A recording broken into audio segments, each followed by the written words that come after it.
एक और गुजरात के वडोदरा में कई जगह पानी की किल्लत है तो कई जगह पानी की सीधी बर्बादी भी हो रही है।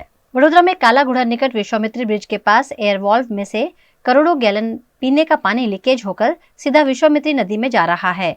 वडोदरा के कई इलाकों में नागरिकों को पीने का पानी नहीं मिल रहा है, उन्हें पानी के लिए मोर्चे निकालने पड़ रहे हैं। वहीं दूसरी ओर पीने के पानी की पाइपलाइन में लीकेज से लाखों गैलन पानी बहकर बर्बाद हो रहा है, जिस पर वडोदरा महानगर पालिका द्वारा ठोस कदम नहीं उठाए जाने पर सामाजिक कार्यकर्ता अतुल गामेजी ने कॉर्पोरेशन को आड़े हाथों लिया। वडोदरा शहरनो आ कालाघोड़ा विस्तार है, आ ब्रिज है।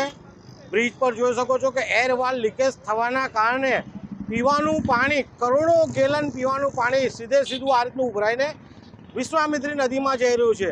વડોદરા શહેરની જનતાને છેલ્લા કેટલાય દિવસથી પીવાનું પાણી નથી મળી રહ્યું। આકરો ઉનાળો આવ્યો છે, તમામ જગ્યા વોર્ડ ઓફિસો હોય કે નગરપાલિકા હોય, લોકો માટલા ફોડી રહ્યા છે।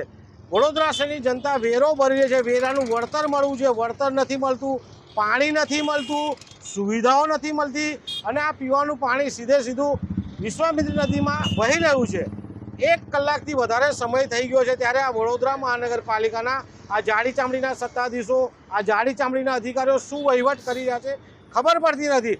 આવી જગ્યા જ્યાં પણ લીકેજ થતું હોય તો તાત્કાલિક રિપેર કરવું જોઈએ, તાત્કાલિક બંધ કરવું જોઈએ।